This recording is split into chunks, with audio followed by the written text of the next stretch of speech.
Happy Tuesday. It is Tuesday, April the 30th, the 121st day of the year. There are 245 days left in the year 2024, and welcome to another edition of Tuesdays with Thom.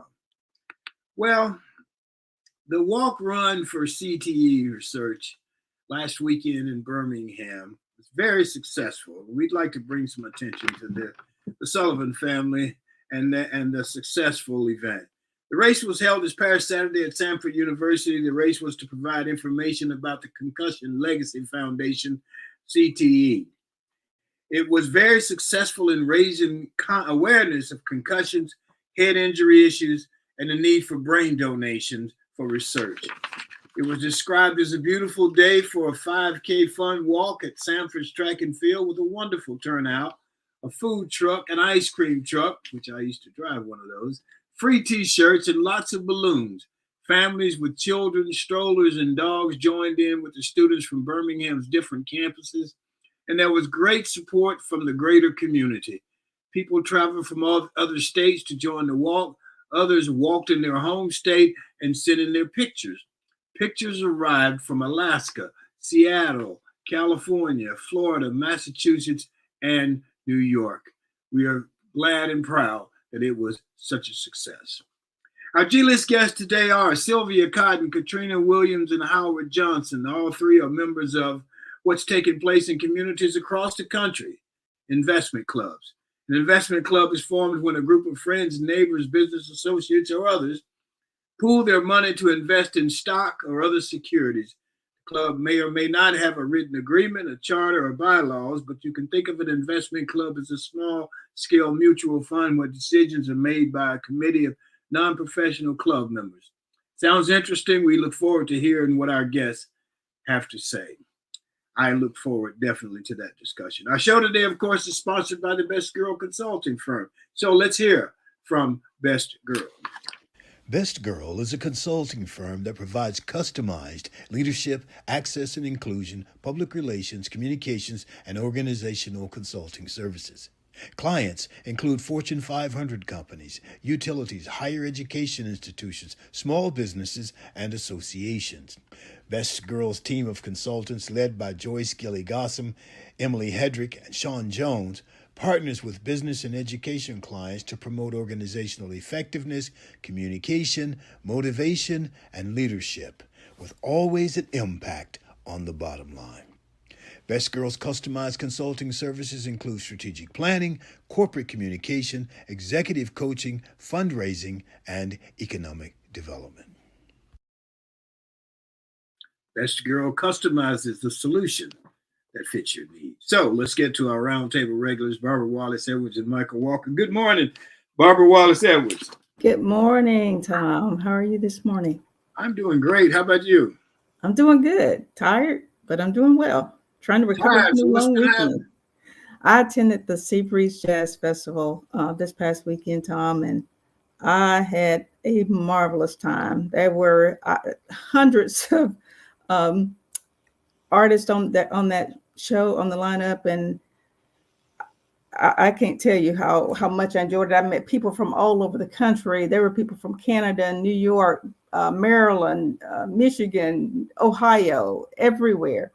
Were there, probably 25,000 people there, and food trucks, vendors. The weather was perfect. I couldn't have asked for a better weekend. It was great. I think last time we talked, you were looking for some tickets, so obviously you were able to find some. I was able to find tickets. I want to thank John and Amy Patterson for providing me with a ticket, and we even found one from one of my girlfriends who came over from Mobile to visit as well, and we found a ticket for her also. So yeah, we found tickets. Good deal. Right. Yes. Okay. Well, let's hear it from Michael Walker. Michael Walker, how are you this morning? I am doing well, TG. I hope you are too. And good morning to you, Barbara. Hope you're doing well. I'm well, sir. What's happening in your world, Michael? Well, just a lot of things going on. I just happen to be in Barbara and your city, Thom, the Magic City, Steel City, the Iron City, the home of the Iron Bowl. I'm here for a conference. I have a speaking engagement later today, so I'm over here checking out the Magic City. It's been a while since I've been here. Good for you. Hope you get a chance to spend a couple of days here. Well, I'll be here until tomorrow. Then I got to get back to Atlanta. I got some things to do there. But I will say, Thom, you say so often that Alabama's last in everything. That you may have to back off. We're 49. Now, don't. We're 49. Yeah, we're not last anymore, Michael. Okay, 49. that corresponds with your jersey number, doesn't it? Is that Yes. Right. Well, Anyway, go ahead. I will say this for the 49th state, according to Gossam, it is. For years, people in Alabama has been asking the Alabama legislature to expand Medicaid. Alabama is one of 10 states that has not expanded Medicaid. And you can probably figure out the rest of those states. Georgia's being one of them. Florida's another. There's a theme here, kind of southern states, I guess. Yes. But last Wednesday, the Alabama legislature had a guest speaker to come in to talk about expanding Medicaid and the benefits that their state derived from it. And that was Arkansas former Secretary of Human Services. And she explained to lawmakers that her state benefited tremendously from expansion of Medicaid, and that there was more funding that came in directly, in part because they were able to put a tax on that expansion of Medicaid services, and the providers made more money. However, there were more people that were included in getting access to healthcare, and in particular in rural areas. And as a result of that, hospital debt decreased, and they didn't have any hospitals to shut down. As a matter of fact, in Alabama, it says they have had 10 hospitals to shut down in several years here. So she was advocating for that. And the people in Alabama are saying, maybe it's time for us to do that. So maybe next year, the Alabama legislature will expand Medicaid. I don't really understand the reluctance, other than the fact that some of the governors of states that refuse to expand say that it'll cause more debt for the states and what have you. But a lot of that is subsidized by federal dollars, and that enables states to expand. The other thing is, if you're looking at to save money, and I only look at it from this standpoint, everybody knows the rising cost of healthcare. But if you have a segment of your population that does not have access to healthcare, in particular in rural areas, and they get sick, they go to a hospital. The hospital has to provide service to them. But if they don't have any insurance and a way to pay for it, then the hospital adds that debt, or they don't go. So if we're talking about our economy, the best way to help the economy is to have healthy people that are able-bodied, that's able to contribute to the economy. You can't work when you're sick.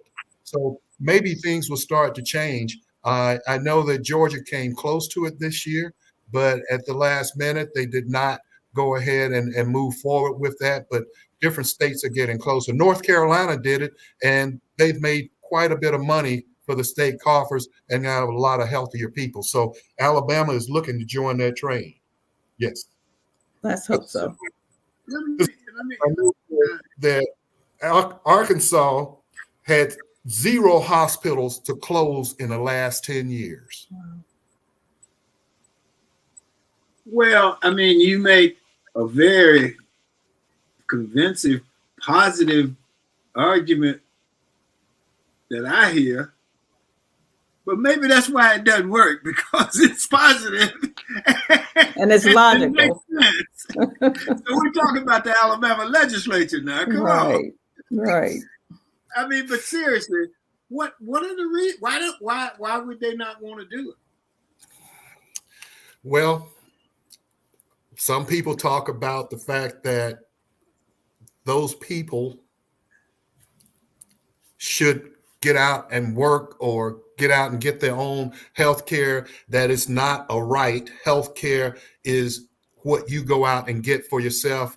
Everybody's responsible for getting their own health care. And that's just not necessarily the case, especially, and that's one of the reasons why former President Obama brought in ACA, which is affectionately known as Obamacare, is that the way the healthcare system was set up, they would only take the people that were healthy. Those are the only people that could get health insurance. Right. Is if you were healthy, in other words. So someone that maybe had diabetes or something else like that, of what's considered a chronic illness, they were either rated up or they were declined. Denied. So Yes. that's what brought about ACA, was to get people included in healthcare. Even if it was not a top tier policy, it would be something that could help in a catastrophic situation. So that's the good that came out of ACA. And now people are able to go and get health insurance without it having to be what they call underwritten, in other words. So that kind of goes back to some people, you got a segment of the population, Thom, to answer your question, and feel like everybody should be responsible for their own health care. Well, that's not possible. Nobody wants to be sick. Nobody wants diabetes or a chronic ailment.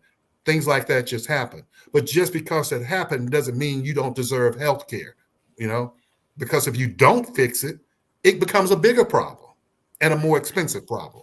And, one thing that I know the governor in Georgia was trying to do was he was trying to set it up. And as a matter of fact, Georgia is going to do their own exchange, but he was trying to set it up for those people that were able to go to work. In order to get the health care insurance, he wanted them to maybe go and volunteer somewhere, go work part-time, so it'd give them the feeling that they were actually earning the health care or doing something to get it. And, from a political standpoint, they said, well, no, that's not going to work. You can't do it that way. So there's a lot of politics that's involved in it. Well, I figure, and somehow or another, I figured a lot of it would go back to Obama. That, although it doesn't make sense, it makes sense when you look through the eyes of some of the people whose eyes we have to look through. So, Barbara, what else you got? Well, Thom, I want to get you and Michael's take on this. I was reading where Reggie Bush is getting his 2005 trophy back, and I'm happy about that. And amid all of the changes that's being made recently, I think he deserves to get it back. What do you guys think about that? You cut out when you said whoever is getting Reggie something. Bush. Reggie Bush was getting his Heisman Trophy back. I mean, they probably never should have taken it, but Absolutely. He's I mean, I could. Well, let me just say this: you can't go back and undo things. You really can't. Right. So we got $15 a month when I played football at Auburn. Right. They got NIL now.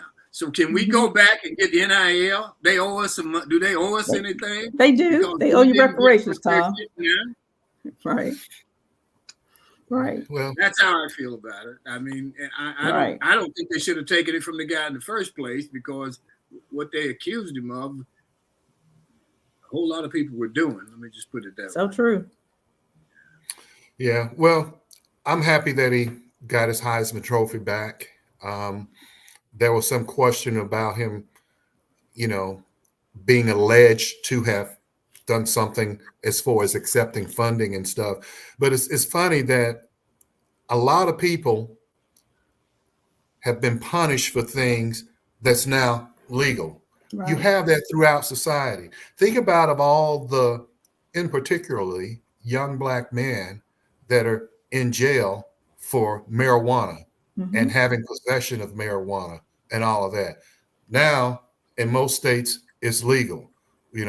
One thing I can say, in Georgia, the former governor, Nathan Deal, he started a program to wipe clean those people that had been incarcerated for marijuana possession and stuff.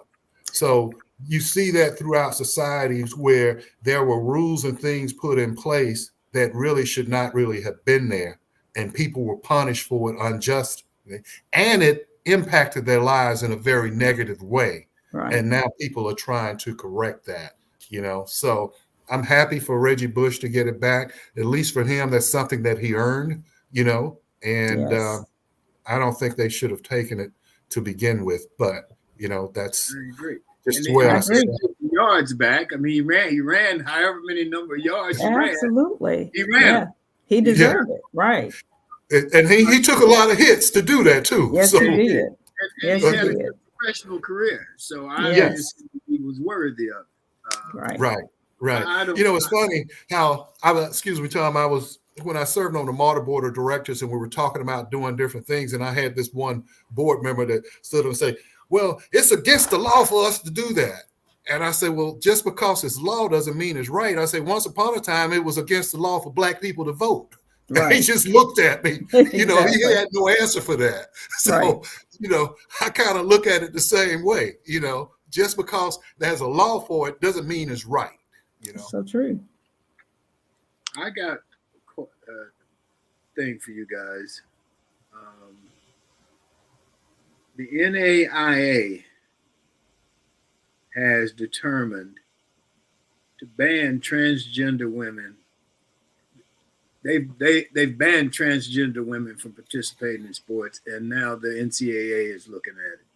Mhm. Michael, you and I kind of talked about this, and I don't know that we talked about it in terms of being against a particular segment of society. But I do feel that an athlete that was previously male probably has some advantage over an athlete that is female. And so I don't. I mean, it's a real, I guess, situation that probably requires a lot of individual study, Right. as opposed to just blanket saying all this and all that. I don't know. What do you guys think about it? I sort of agree with you, Thomas. That one I waver between whether it's fair for them to be able to compete, or would they have an unfair advantage over someone that's born female. I go back and forth, and so I agree with you. I don't think there can be a blanket determination made. It's kind of look at each situation as you go and try to make a decision about it. So whether that's fair or unfair, I don't know if you can make a blanket decision about it. Well, But go ahead, Michael. I probably fall on the more conservative side of it, having a daughter and having a son, growing up in the same household 14 months apart. I would say my daughter was the better athlete than my son. Not necessarily because of the fact that she was born female, but because of her determination and hard work that she put in it. And she did the things to make herself better. My son he had natural ability. He just did not work on it. But to say that because he did not strive to be the best he could be, he should be able to wake up one day and say, I feel like a woman, and decide to cross over so he can go dominate. I'm just not in favor of that. Now, I'm not against someone that wants to compete athletically, but if you were biologically a male and now you decide that you want to transform and become a female or known as a female, I think there should maybe be a place for those people to compete. I don't think me, Michael Walker, should be able to decide I'm going to play against women because I feel like being a woman today. And so I'm going to go over there and dominate because I couldn't dominate with men. That's, what I'm saying? It's almost like they need a third category. That's what I'm saying. Male, That's where I'm female, getting. and then trans. Yeah, I would rather see those people. And when I say that, males that want to be females and females that want to be males, you guys go over here and y'all compete right here. Right. Okay. But the people that are maintaining the anatomy that they were born with, their biological makeup, you continue to perform that way. I don't want to say that they shouldn't be able to perform, but I'd rather see them have a category because, I don't want some guy that says he's going under reassignment surgery that's 6'3", 220 or whatever, going into a locker room with my 6 foot, 190-pound daughter changing clothes. Right. Okay. I just don't want that. I don't want them going into the same bathroom. Okay. I think that there's a reason that we were made differently, and in certain instances we need to stay there, so that's how I am. Sean says, and she sort of agrees, I think some of you said, she said there should be a lane specifically for trans athletes. Right. Yeah. And it probably makes some sense. Yeah. I just think it's one of those things similar but different than the Medicaid thing. You get a bunch of people sitting around talking about something, and that Medicaid thing, the majority of those men, because that's who they are in the legislature, majority men, talking about people not working and so on and so forth, and don't know any of those people. You take the polls and so on and so forth. Where they find these people? Because I don't know. Right. Somebody say all the black folks gonna vote for Trump. Where they find these black folks? Because I don't know any. Not one. I don't know one that has told me I'm gonna vote for Trump. And so it's interesting. And so I don't know. I just think the NCAA is getting themselves in a real deep hole, and they need to figure out a way, as you guys said, to maybe have a lane. What would be? I'd watch the Olympics if it was a 100-yard dash, 100-meter dash, and it was all trans athletes. I'd watch it. I want to see who's going to win. Absolutely. Right. Yes. Yeah. So I think you find a way to make things work without parents like Michael getting mad because you got a guy running against his daughter. I get that, Yes.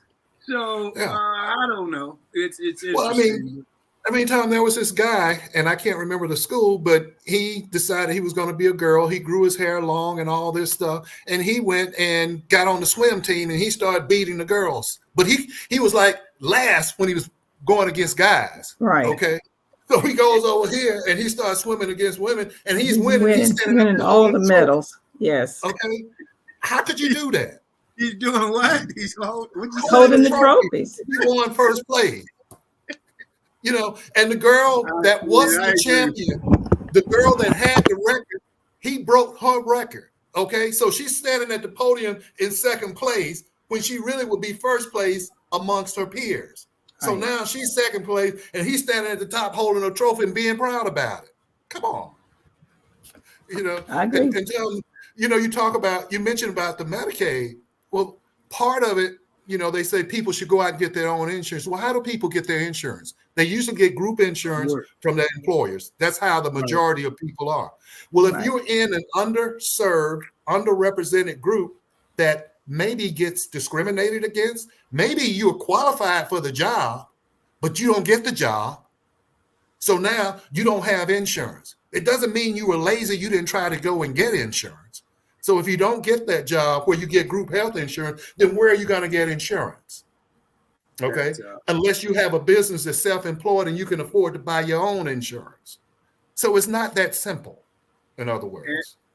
And you said something, you used the word lazy. And they may not use the word lazy, but there are code words that infer, well, they're not trying to. Yes. That infer laziness, right? Without saying the word. So. Yeah, well, you know what I was talking about. You know it exactly. That's exactly their mindset. Hey, they know what you're talking about. When you go speak to them today, they're gonna know exactly what you're talking about. Exactly. Barbara, you got anything else? Well, one other thing I want to mention, Thom, we've talked about the rise in women's basketball. I just want to point out that Camila Cardoso and Angel Reese sold more jerseys in one day than the entire number of jerseys sold by the Dallas Cowboys in their entire season this last year. So women's basketball is certainly taken off. I think it is definitely taken off. And I think going back to the thing about Caitlin Clark getting a shoe. Yes. You'll see more women getting shoes now. She'll open that door for other women to get their name on shoes. Deals. Oh yes. Yeah, I just don't want to see a guy with a size 15 over there getting a women's shoe now. You may see some of that, Michael. Michael, You never you got know. anything else? Say what? You got anything else? Yeah, I do. I'll get serious here. Tomorrow, Jerome Powell will be meeting with the Feds to determine whether they're going to lower the interest rates. As you know, interest rates are at a 23-year high, the highest it's been in 23 years. And it is really impacting small business owners. It's impacting individuals. And it's funny, JP Morgan Chase and Bank of America, this is the title, JP Morgan Chase and Bank of America suffer 4.5 billion in losses as unrecoverable debt soars. Okay. Now, it's interesting that they're saying this, but who's charging the high interest rates? They are. That's right. Okay. So now here comes the pity party. Okay. Right. We're losing money because people can't pay their debt. Well, on this side of the fence, you're making money because of the high interest rates. Yes. And if people are unable to make, because in many instances, people's payments have doubled because of the high interest rates. And you're knocking down their doors using all kinds of tactics and will not work out a payment plan with them for the most part because you're making all this money on the interest. Right. Okay. But then over here, you're talking about, well, we're going to lose money because it's unrecoverable debt. You get write-offs and then you turn around and you go to Congress and you get bailed out. Right. You know, the man on the corner grocery store, he doesn't get bailed out. He has to lose his business. He has to close his doors. So, you know, Congress and Jerome Powell need to stop this. You know, there's a small group of affluent people that are making out like bandits and they're saying the economy is doing great. No, the economy is not doing great. When the average person go to the grocery store and they get 10 or 12 items and have to pay $100 for grocery, how is that a good economy? It's not a good economy for everybody. If you're a multimillionaire, yeah, it's a good economy because you're making money off the interest that's taken away from the small people. Okay. Same thing with the health insurance. So we will see what Jerome Powell does. The way I look at it, the Feds say that they have a goal of getting inflation to 2%. Okay. Well, it's at 3.4 now. Let's call it a day. Let's lower the interest rates and get the economy working for everyone, is what I say. And if Biden wants to win, he'll tell Jerome Powell, you go ahead and lower these interest rates so we can get things moving. Because that's the only reason why Trump is ahead in the polls, because everybody thinks Trump has a better handle on the economy. I don't buy into that. Okay, Barbara, you got anything else? Oh, that's all I had, Tom. Thank you. Okay. All right, Michael. I'm done. Okay. All righty. Well, let's move on then. Let's go. Sean's got a minute for it. Sean?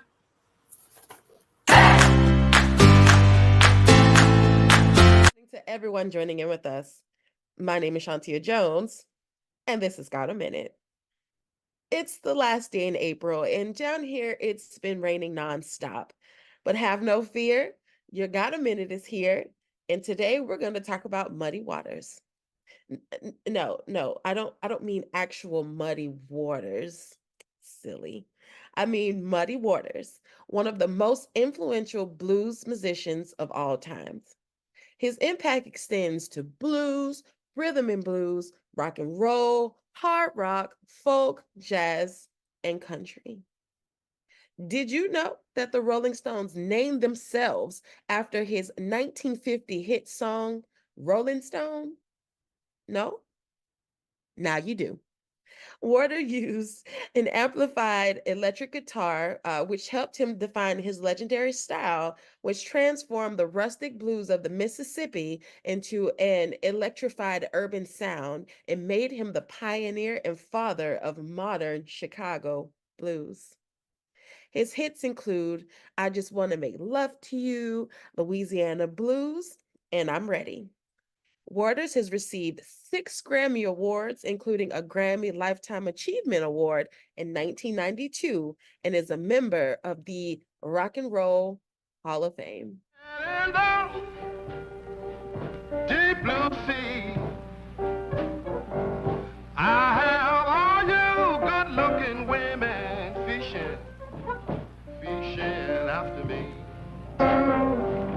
fishing after me, fishing after me. Oh, Lord, sure enough I would. Thank you all for joining in. My name is Shantia Jones, and this has Got a Minute. All right, thank you, Sean. Okay, well, let's go to our G-list guest. Hollywood's got the A-list, and here on Tuesdays with Thom, we have the G-list. Now, G-list guests today are Howard Johnson, Sylvia Cotton, Katrina Williams. Howard Johnson just briefly is retired after 32 years of service with the Georgia Department of Human Services. He has organized, they have an investment club, and we will learn more about that. Sylvia Cotton is from Montgomery, Alabama. She graduated from Auburn University with a Bachelor of Science. She currently works at the Centers for Disease Control and Prevention, and she serves as treasurer of Reading Our Profits Investment Club. Katrina Williams was born in Atlanta, Georgia, currently lives in Atlanta, Georgia. She got a Bachelor of Science in Finance and minor in accounting, a Master of MBA with concentration in finance. She retired from Kyndryl, Kyndryl, a spinoff of IBM in December of 22. She is doing a professional and personal reset, and they were in a book club, and one of the authors that they hosted spoke of the importance of wealth creation and suggested that their book club form an investment club. So let's welcome all three to the show, and let's talk about the investment club. Good morning. Good morning. Good morning. Start with you, Sylvia. Why don't you give us some background information on the club and how you got started and where you guys are at this point in time? So again, we got started after reading a book by Sean Rochester, The Black Tax. And during that discussion, because he came on into our book club, and he talked about the problems with Black wealth in this country and why there's such a gap between the Black and white communities. And then he suggested that we start an investment club since we had been together for so many years. And it was something I had thought about for years because I read about the Beardstown Investment Club, a group of older white women who started an investment club back in, I think, the early 70s. And it was something I had always thought about. So I suggested to the group, and then we kind of got started that way. And Howard, I understand you are the mentor of the group, or are you the advisor, or how does this work? Yes, excuse me. I'm what you would call a mentor to the club. I don't make any decisions for them, but I do advise them on different ins and outs of investing. Better Investing is the organization that I volunteer for, and that's what we do. We mentor individuals and investment clubs and teach them how to analyze companies and decide whether they are good prospects for investing your money in. Okay, sounds good. So Katrina, your role in this club? So my role is as the secretary, or it can be called a recording partner. And so in essence, I provide information regarding education, capture the minutes, and I would say that would be my primary role and responsibilities with the investment club. How big is the club? How many people? I mean, I ain't gonna ask you about how much money you got. How big is the club? So there are 8 of us all were members of our book club, which has been together approaching 26 years. Wow. And so we went through, hey, you know, what are we going to call ourselves? And one of the members, who is still anonymous, suggested that our name be Reading Our Prophets. And when I heard it, I was like, how perfect is that, considering that we are all and still continue to be members of the book club. Well, let Michael and Barbara join in. Barbara, what you got? You got a question? I do. Good morning, everyone. I would like to know if it sounds like the 8 of you have been involved in this investment club for quite some time. Are you taking on new members? And if so, how does someone get involved? I would assume you have to be a member of your book club as well as your investment club. Tell us how that whole process would work. So no, you don't have to be a member. But actually, we're not taking on any new members at this time. We're still going through some of our growing pains. We are registered with the Secretary of State, so we are an LLC. We're a partnership. We got started, I think, actually in 2023. So we registered with Secretary of State in October of 2023. So we're still learning. We're still building our bylaws, and just to be clear, Howard worked for Better Investing, and we found Better Investing by Googling how to start an investment club. And so we are part of the Better Investing family. We pay fees to them to access their platforms for stock selections and so forth. So, but Howard is our mentor, so he's not part of our investment club. We again want to start. We started our portfolio. We build up to about 8 different stocks at this point. To 8, Katrina, I think 7 or 8, and we're still building. So, but we're still trying to make sure we know what we're doing before we start inviting new people on. Okay, great. Yeah. And how does it work? I mean, do you all contribute a set amount each month, and you use that for your investments? Trina, you want? I thought I'd let our financial Sylvia Cotton answer that question. Okay. So yeah, everybody contributes a certain amount each month. We use a part of that for the stock and the investments, and part of it for our fees. We have fees where we have to pay the Secretary of State. We've got to pay the Better Investing company for using their platform.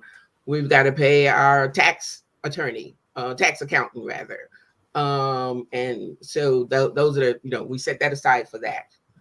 So yeah, everybody pays. We make sure they pay because they've got an account that has to be transferred over to the business account.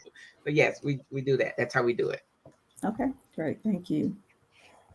Michael? Right. Yes. Well, good morning, everybody, and thank you guys for joining us. I'm very intrigued by this. Sylvia, let me start with you. You mentioned that you had a guest author come in and he talked to you about the Black tax. You telling me that there's a tax you got to pay for being Black? So it's been a couple of years since we had him on, but I think what he was trying to say is that local governments, the federal government, they, in a sense, charge Black folks more. And Michael, you were just talking about insurance. The insurance rates in our community sometimes are higher. So car insurance, health insurance, so forth. Those are the kind of things. There were covenants that allow us to buy in certain areas of the country. I grew up in Compton. I'm originally from Montgomery, but I grew up in Compton, and I found out that Compton had covenants.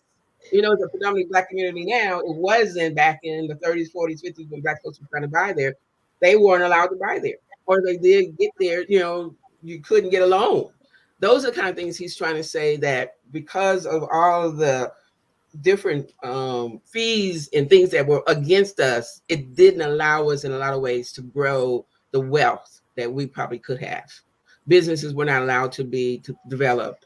People first come, not hired, and then last to be hired and first to be fired. Those kinds of things. I think those are the things that he was trying to say. Okay. All right. I got you. Howard, I'd like to move on to you. Are you a heir to the Howard Johnson Inn? Because I can say you was definitely a guru there, owning Howard Johnson. I grew up going to Howard Johnson's in the Midwest and stuff.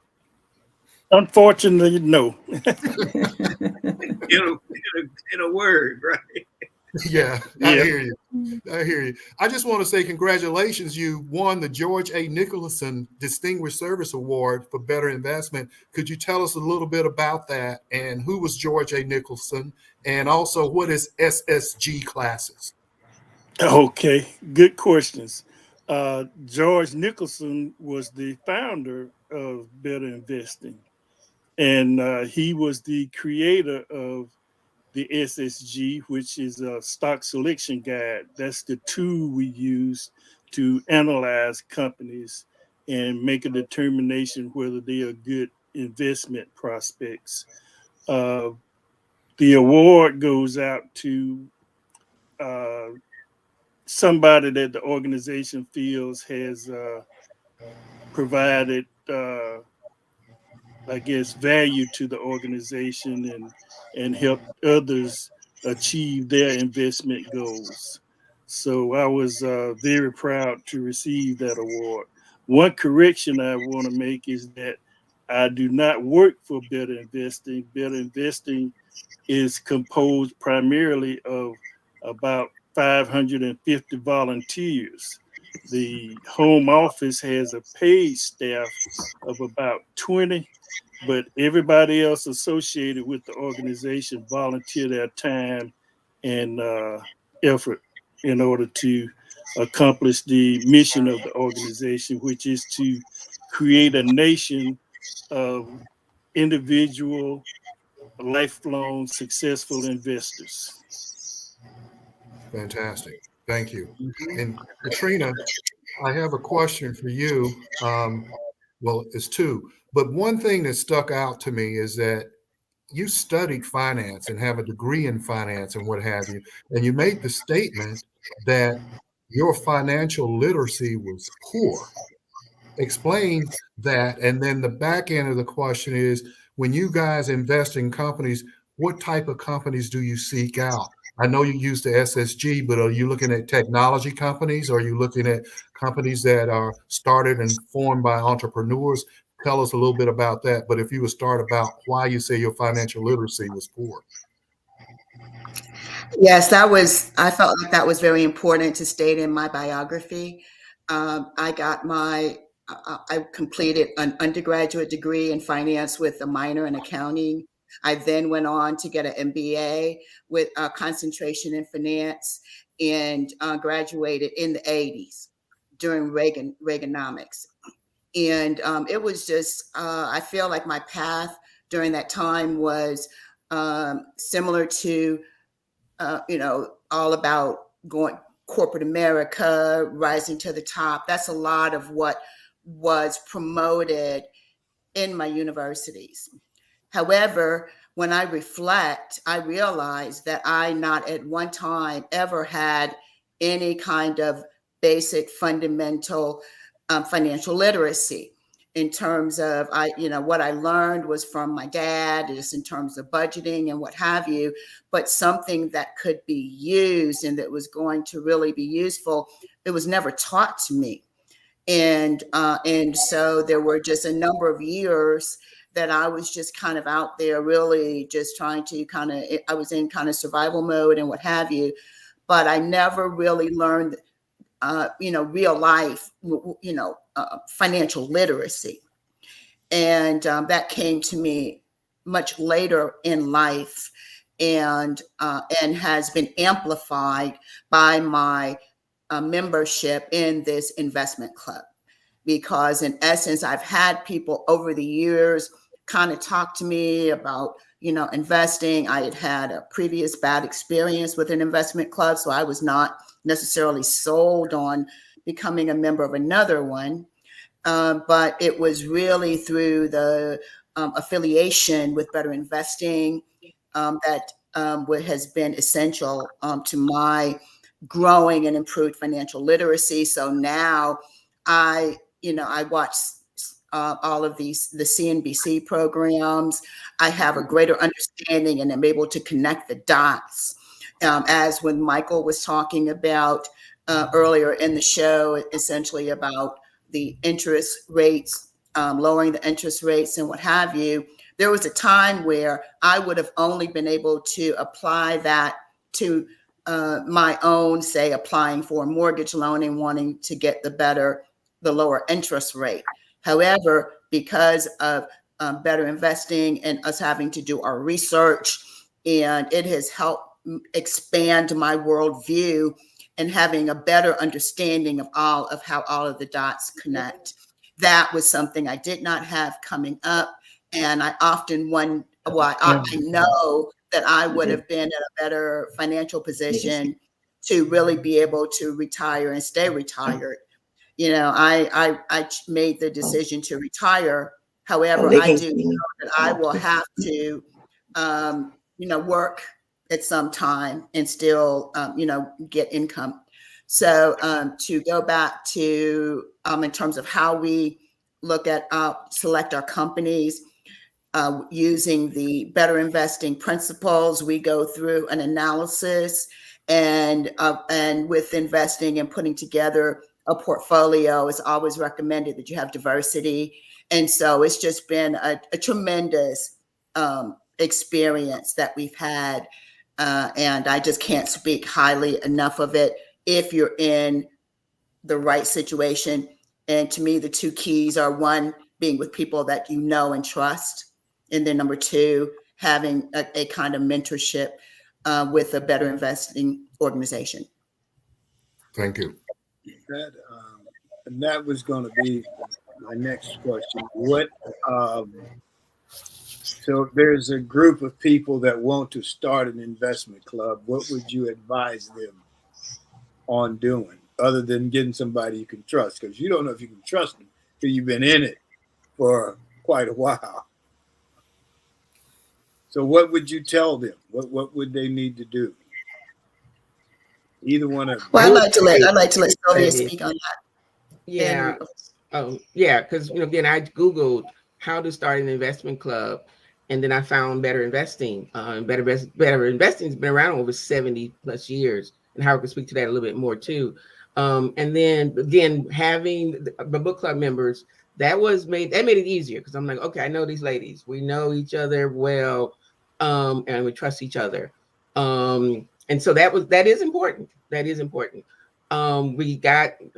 I actually talked to other friends, actually financial advisors that I knew about Better Investing to see if they were aware of Better Investing, and they were. Some of them had used them. So, but I don't know what else to say other than you do want to get with group folks who how well they manage their own finances. It's important to know people keep up with their own finances in some form of fashion. And then you get started with again checking, Googling how to start an investment club. Check out Better Investing, and then you start to go from there. Better Investing has tools on their website to tell you how to start an investment club. They give you templates for the partnership agreements that you might want to establish and the bylaws that you want to establish. So that was helpful for us, and we're still working through those things. But yeah, that was very helpful for us. Good deal. Barbara, Michael, anybody got anything else? Yes, I have a question for you, Howard. As serving as a mentor, we've talked about, what people need to do if they want to start an investment club. But as a mentor and a trainer, do you offer them advice as to how large their investment club should be if they want to get, at starting point? And then if they're interested in growing, how long should they wait before they start to add members? How do you get involved as far as a mentor is concerned, and at what point do you get involved? Well, what we do is when a new club registers with Better Investing, we get a notice from Better Investing if they're organizing in the state of Georgia. We send them a welcome letter and offer to meet with them and kind of mentor them on their way as a new investment club. We did some research and found that about I think it was 70% of new investment clubs closed within 5 years because they lacked guidance. They didn't know what they were doing. And we started to develop a program to try to assist them. And when Sylvia got started, she was working with one of the people in the home office, one of those paid employees. Yes. And once they solidified their plan, he contacted me and asked me if I would be willing to take over for him. You know, he's in the national office and he has all other kind of responsibilities. So I agreed. So that's kind of how we get involved. As far as advice on number of people, we leave that up to them because, like with this, that's a group that was already together and they knew each other.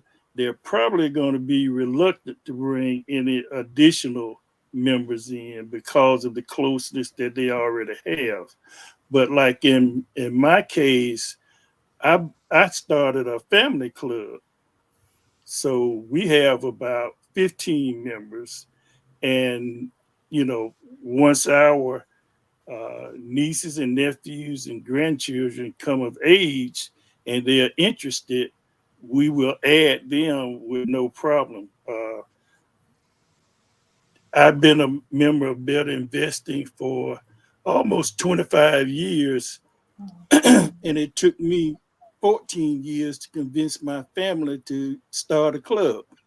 I was working on them all of that time, but it took me 14 years. So we just celebrated our 10th anniversary.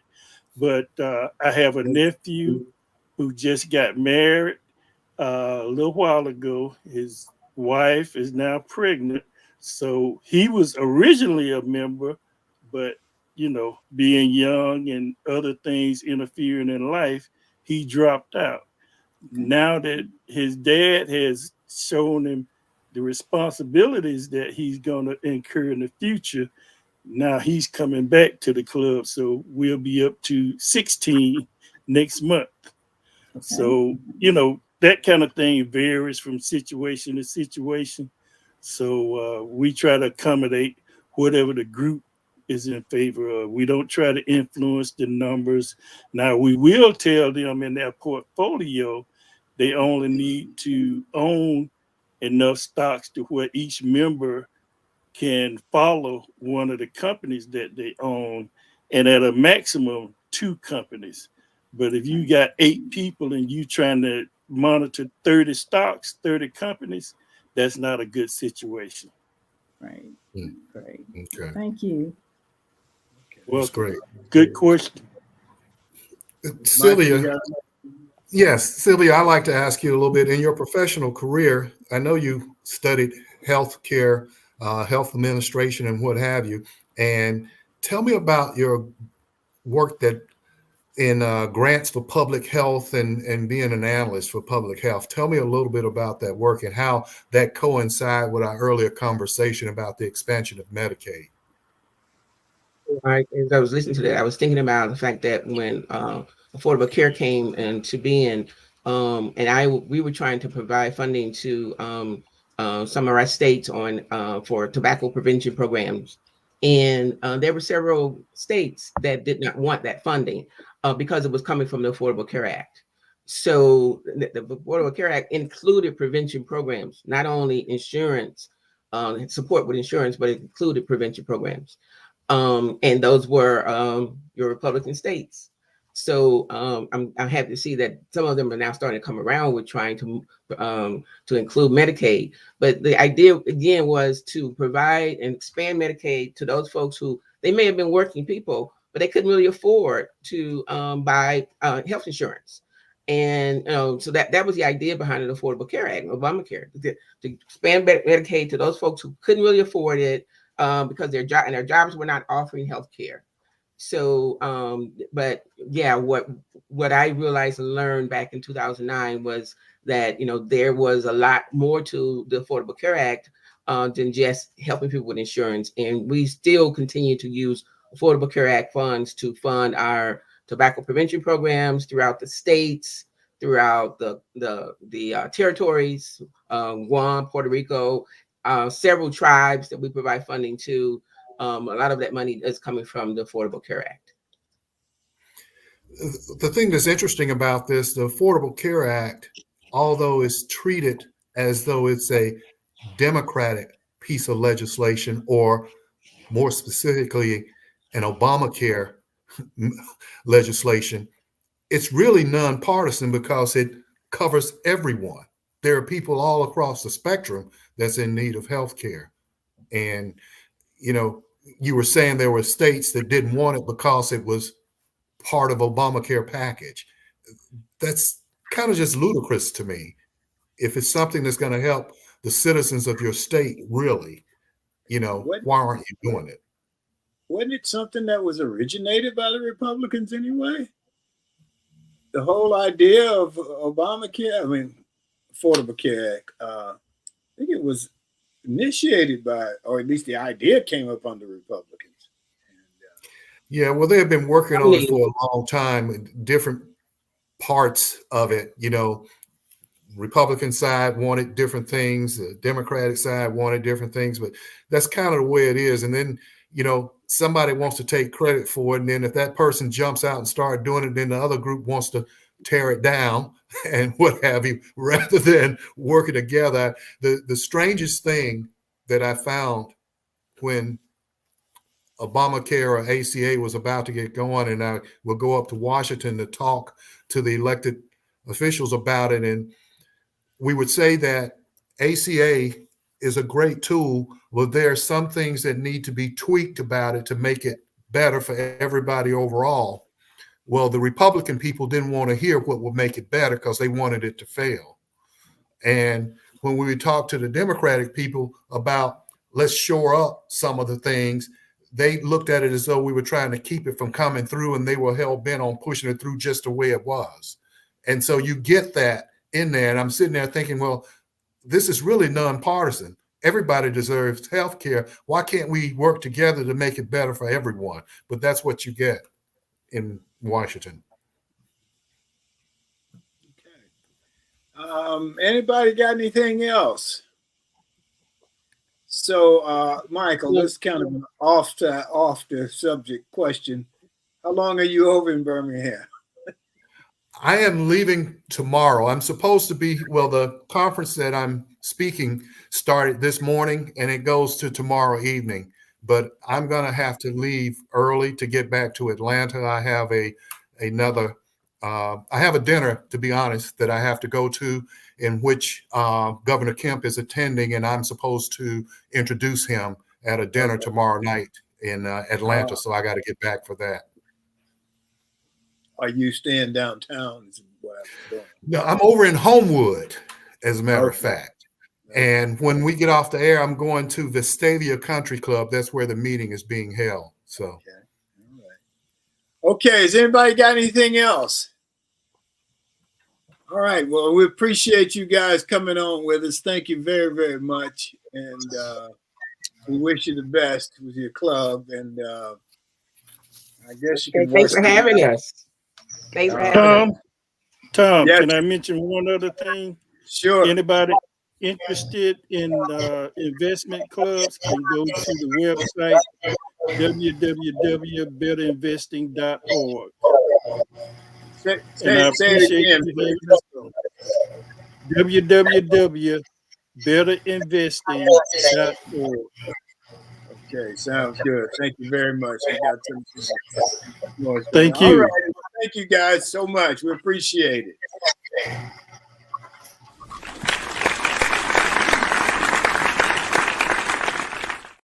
Okay, my closing comment for today, or as I see it, just want to say congratulations to a young couple who went out and bought themselves a house. Hopefully that will become their home. And I have a quote for them that I have hanging on my wall here in front of me that says, "You're living proof that you can't always wait for your ship to come in. Sometimes, damn it, You have to row out and get it. And that's our show for today. We want to thank the audience. We appreciate you. We want to thank our G-list guests, Sylvia Cotton, Howard Johnson, Katrina Williams. Thank our sponsor, Best Girl Inc. Thanks again to the TWT team, Barbara, Sean, Emily, Michael, and Joyce. And that's it on this April the 30th. Remember, a day without a smile is a day wasted. If you got an extra one, give one to someone else today. Enjoy yourself. Make every day count. Stay safe. Peace.